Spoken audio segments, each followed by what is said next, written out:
trilhado. Amém? E o que eu trouxe aqui para os irmãos, para nós meditarmos juntos, é uma palavra que se encontra no livro de Gênesis, no capítulo de número 2.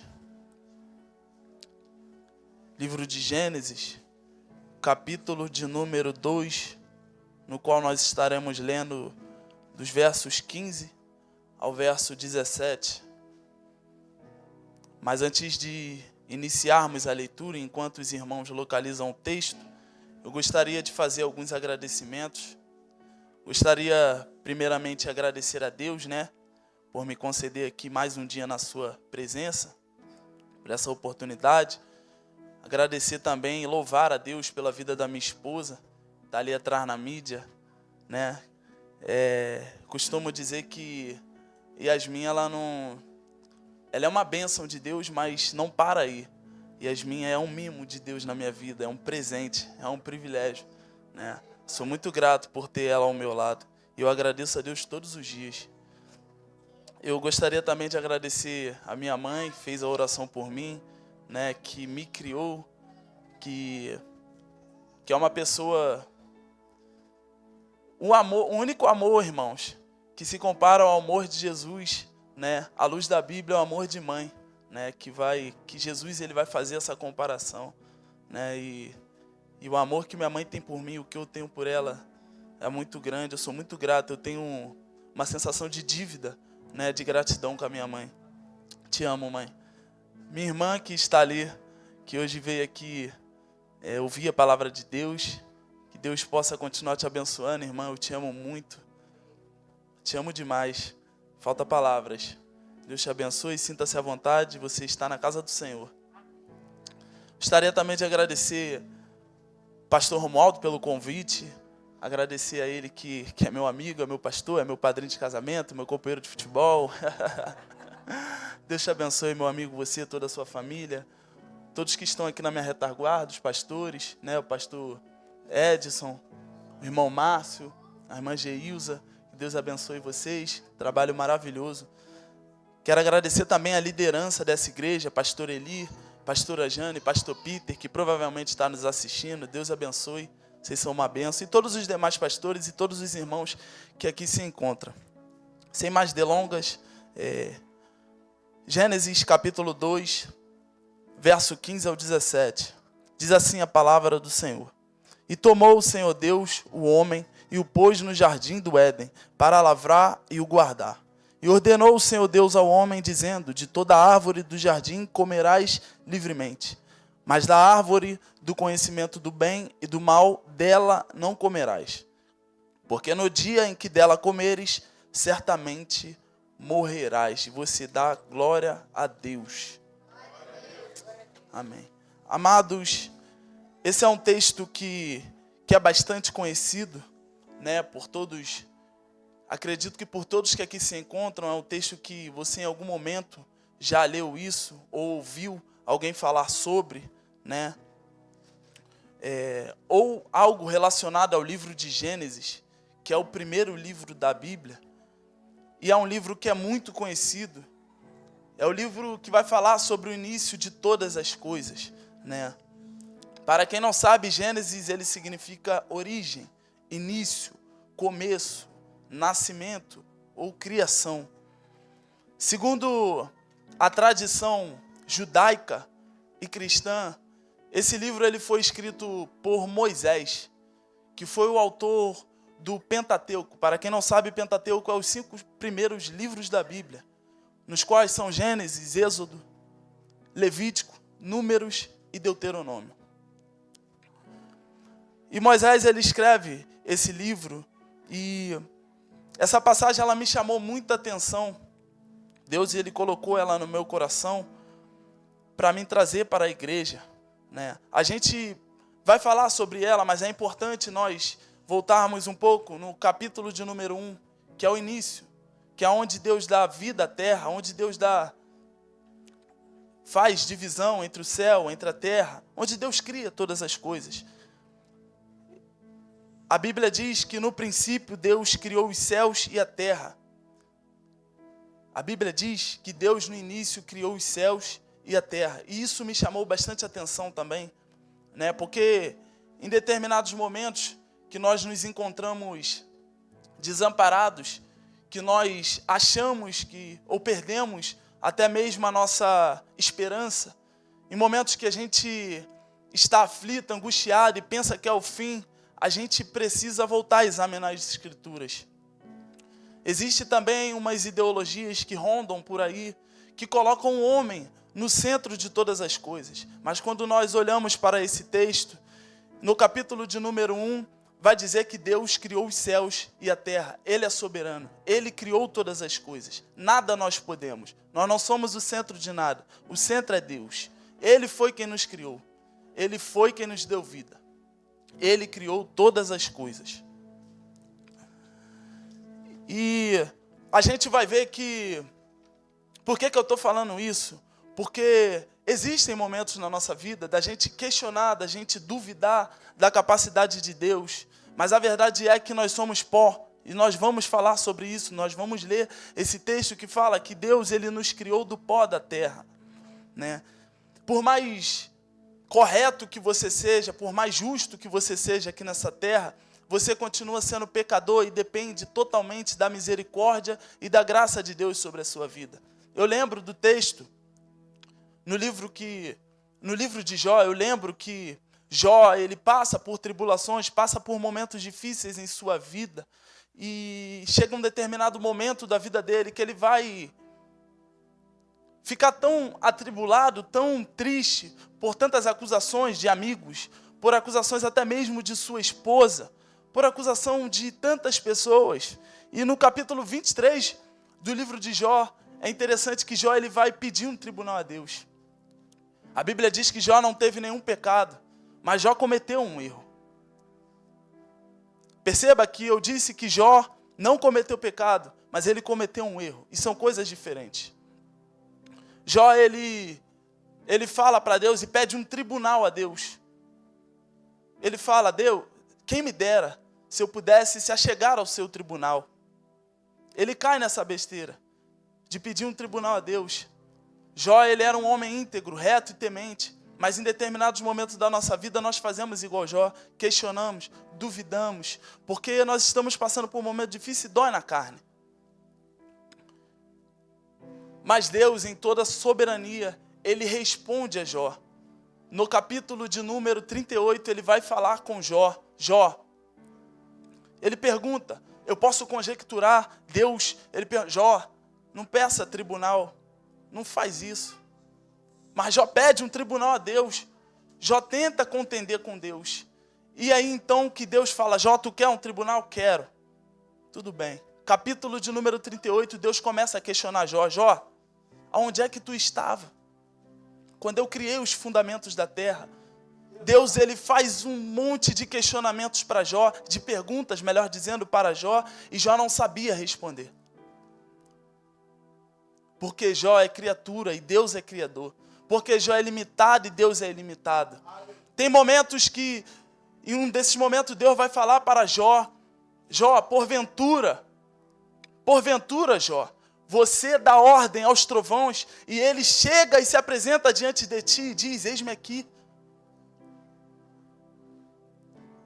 Deus é soberano sobre todas as coisas. Não importa o que você tem passado, não importa o momento em que você esteja vivenciando, saia daqui sabendo de uma coisa, que Deus ele é soberano sobre todas as coisas. E no capítulo de número 2, do livro de Gênesis, vai dizer que Deus ele cria o homem à sua imagem e à sua semelhança. E ele dá vida ao homem. E Deus ele determina algumas coisas para o homem, estabelece alguns princípios e fala para o homem algumas ordenanças. E ele vai dizer para o homem, né? Para o homem, que o homem deve ter, ele exige, melhor dizendo, para o homem moralidade, ele exige para o homem responsabilidade, ele exige para o homem compromisso e comunhão com Deus. Deus ele cria um jardim, esse jardim se chama Éden.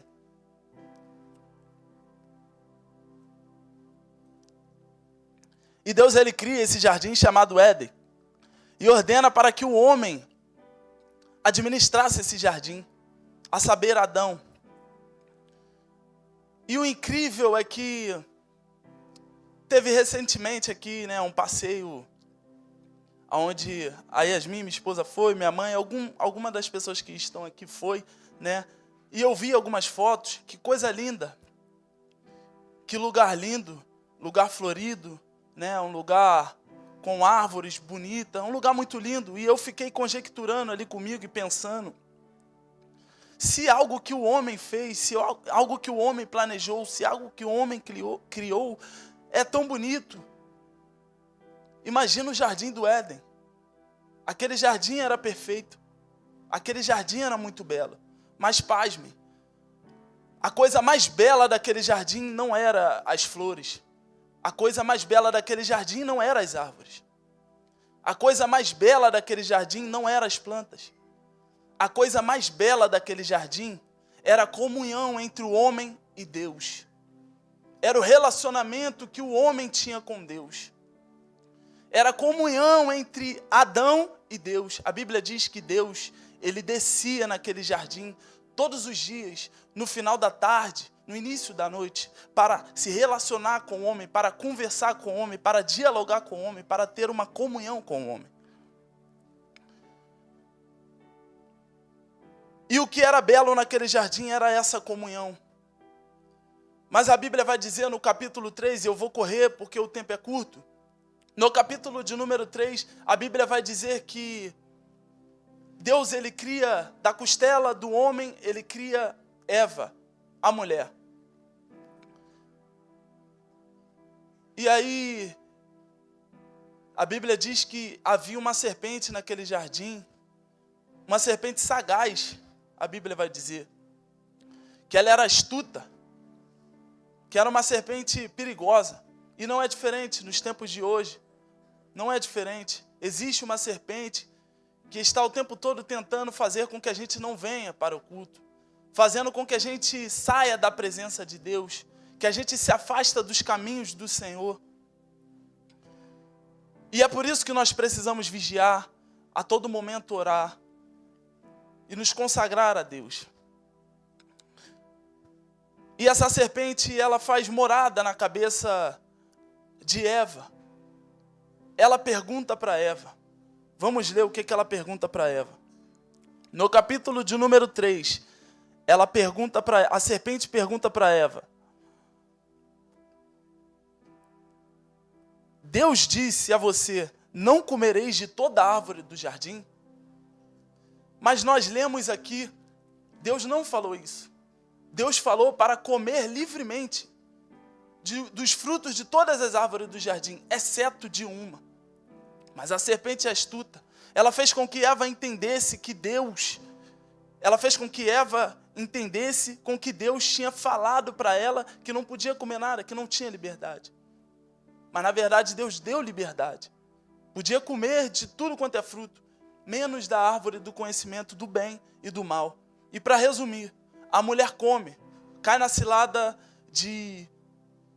da serpente, no qual ela vai apresentar esse fruto para o seu marido. E ele come também. E ele peca. E ele desobedece a Deus.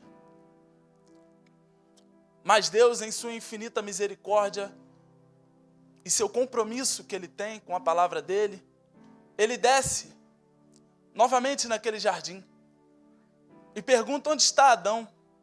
Onde você está, Adão? Mas dessa vez, Adão está escondido. Porque o pecado, ele faz isso com a gente. Porque a desobediência, ela faz isso com a gente. Faz com que a gente se afaste, se esconda de Deus. Mas Deus estava dando uma oportunidade para Adão. Adão, onde você está? O que aconteceu? Deus está dando uma oportunidade para Adão pedir perdão, se reconciliar. Mas assim ele não faz. Para resumir, Adão é expulso do paraíso. Irmãos, o que eu quero apresentar para os irmãos aqui nessa noite é fazer um parâmetro entre o jardim do Éden e o Calvário de Cristo Jesus. Primeira coisa que nós devemos entender é que quando nós perdemos o Éden, nós perdemos a comunhão com Deus. No Éden a gente perde a comunhão, perde o relacionamento com Deus, perde a liberdade. A gente precisa entender que no Éden, quando a gente peca, quando a gente desobedece, trazendo para os nossos dias, é aí que a gente tende a se afastar de Deus, a nossa natureza, a nossa pecaminosidade tende a se afastar de Deus. Mas existe uma graça, existe uma misericórdia que foi conquistada na cruz do Calvário para nos perdoar. Ele nos amou, já foi falado aqui. Ele nos amou, Ele nos perdoou. Talvez você esteja aqui nessa noite pensando, olha, quão sujo eu sou, quão suja eu sou. Eu não mereço perdão. Talvez você mesmo não consegue se perdoar. Mas existe um Cristo que ronda aqui nessa noite, que está de braços abertos e dizendo, eu te perdoo. Por que você me perdoa? Porque eu morri por você naquela cruz.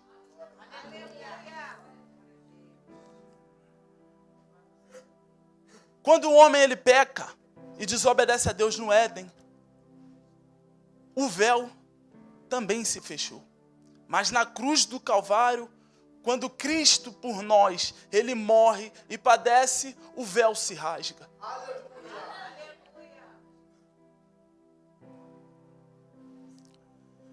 Quando o homem peca, ele perde totalmente o caminho e é expulso do paraíso. Mas quando Cristo, na cruz do Calvário, aquele que é o caminho, quando Ele morre e ressuscita por mim e por você, Ele está dizendo, eu te abracei, meu filho, eu te amei. No Éden, a mentira perturbou, mas na cruz do Calvário, aquele que é a verdade, aquele que é a vida, nos resgatou. Existe somente um caminho que nos leva de volta para o Éden. Esse caminho se chama Jesus Cristo. Não há outro caminho. Só existe um caminho para voltarmos para o Éden de Deus, para voltarmos para a comunhão com Deus, para voltarmos a vivermos uma vida que agrada a Deus. Só existe um caminho, é seguir a Jesus. Então é só isso? Não. É importante nós entendermos que não podemos somente crer nisso, mas precisamos vivenciar isso no nosso dia a dia. E como que a gente pode viver isso? Levando uma vida de oração. É na oração que a gente busca poder, que a gente fortalece o nosso espírito. É na oração. É na leitura da palavra. Quanto tempo que você não para meditar na palavra? Não estou falando orar só na igreja, não estou falando ler somente na igreja, não. É em casa, é no quarto, é no secreto. Quanto tempo que você não faz isso? Ficar colocando as correrias do dia a dia como desculpa. Repara que Deus ele dá uma ordem a Adão. Ele fala, olha só Adão, cuida do jardim, cuida de tudo, nomeia os animais. Ele está dando tarefas para Adão fazer. Mas todo dia, no final da tarde, no início da noite, Deus separava um tempo de qualidade. Ele já dizia, era um tempo de qualidade para ele relacionar-se com Adão, perguntar como foi o dia de Adão e, consequentemente, Adão fazer isso com ele. A gente aprende que Deus ele não quer 24 horas do nosso dia. Às vezes ele quer só 10 minutos. Mas 10 minutos de profunda comunhão, de entrega verdadeira. Às vezes ele quer 15, 20 minutos. Mas 20 minutos se derramando na presença dele. Não adianta a gente querer ficar chorando para terceiros. Quem resolve nossos problemas é Jesus. Não adianta a gente querer ficar fazendo fofoca com outras pessoas. Quer fofocar? Fofoca com Jesus. Não adianta ficar jogando conversa fora com o vizinho no meio da rua. Quer jogar a conversa fora? Joga com Jesus. Porque é Ele quem vai te dar força para você vencer. É Ele quem vai te levar para o caminho de salvação. A gente precisa entender que só há um caminho.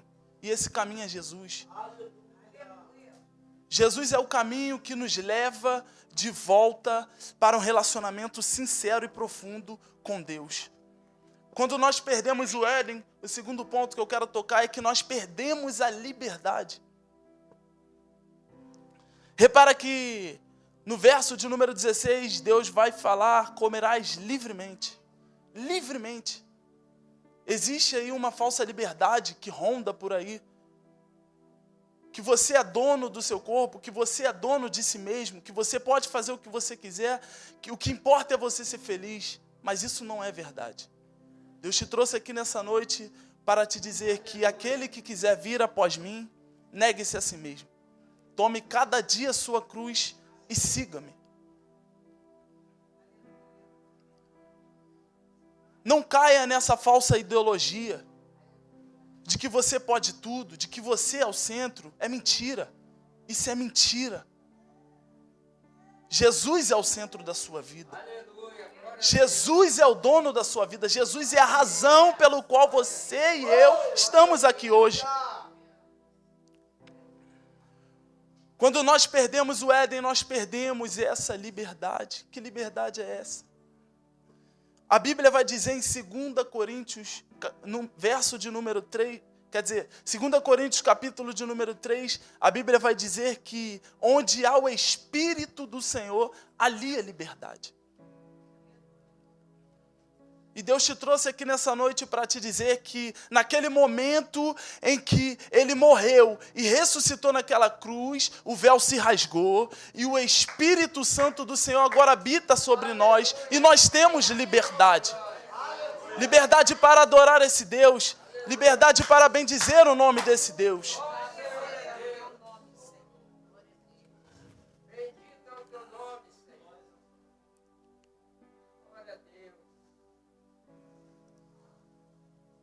A Bíblia, ela é muito clara, enfática, onde ela vai dizer que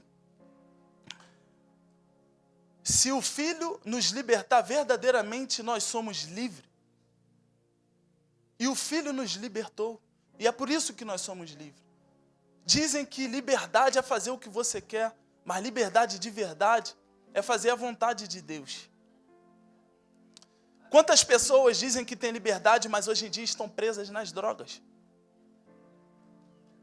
Quantas pessoas dizem, eu tenho liberdade, eu faço o que eu quiser, mas estão presas no vício da bebida? Eu era uma dessas pessoas. Eu dizia, olha, hoje eu não bebo mais, hoje eu não vou beber. Hoje eu não vou beber, eu não quero beber. Mais tarde estava eu fazendo o quê? Bebendo, porque eu não conseguia. Eu não conseguia, era mais forte do que eu. Quantas frases dessa você tem ouvido? É mais forte do que eu. Quantas pessoas, se você ir hoje numa Cracolândia, por exemplo, você vai ver tantas pessoas afastadas, pessoas que antes conheciam o Evangelho, que conhecem a palavra de Deus, mas por um determinado momento se afastou e agora estão presas no vício da droga, no crack, na cocaína. E se você perguntar para essa pessoa, qual que é o seu sonho? Meu sonho é voltar para a presença de Deus. Daí você vai falar, então por que você não volta? Porque eu não consigo. Porque eu não tenho forças. Não perca essa força que você tem. Não perca essa força. Essa força se chama Espírito Santo do Senhor. É por isso que você está aqui nessa noite. Porque há uma força que te trouxe até aqui.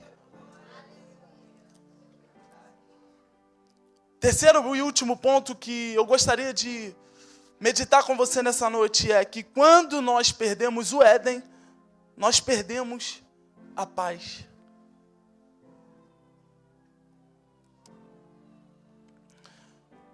A gente vê que no Éden, Adão pecou e logo se escondeu. Foi imediato.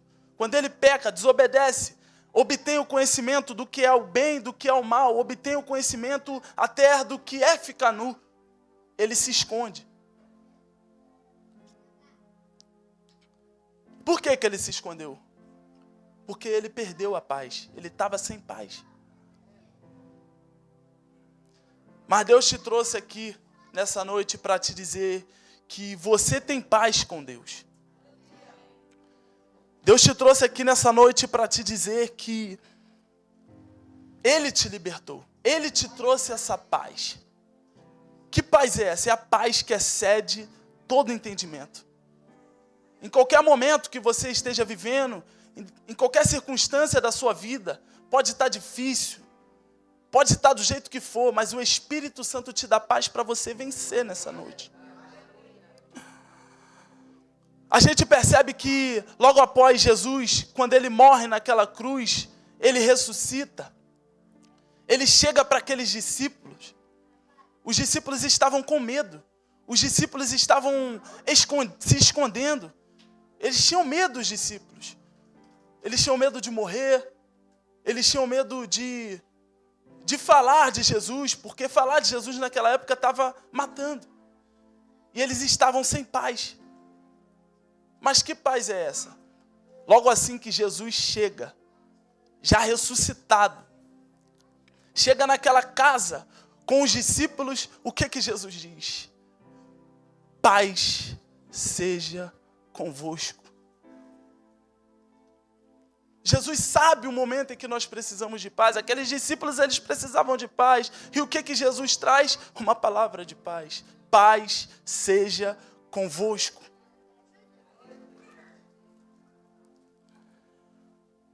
E Jesus, ele vai dizer, deixo-vos a minha paz eu vos dou. Mas que paz é essa? Não é como o mundo a dá. Não se perturbe o vosso coração. Não tenham medo. Jesus é contigo.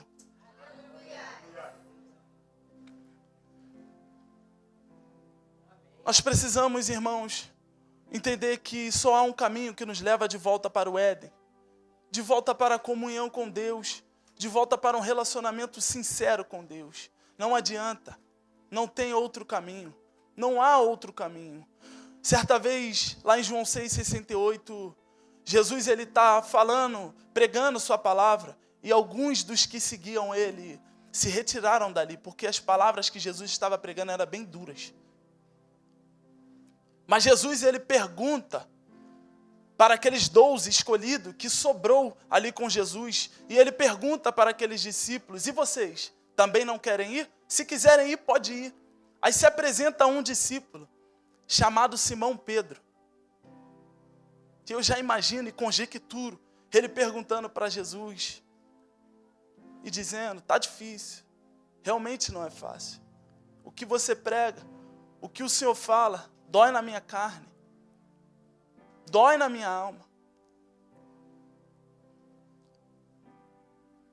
Mas eu preciso te dizer uma coisa, Senhor. Diga, Pedro.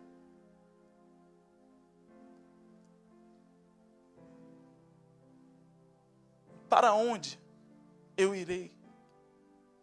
Para onde eu irei?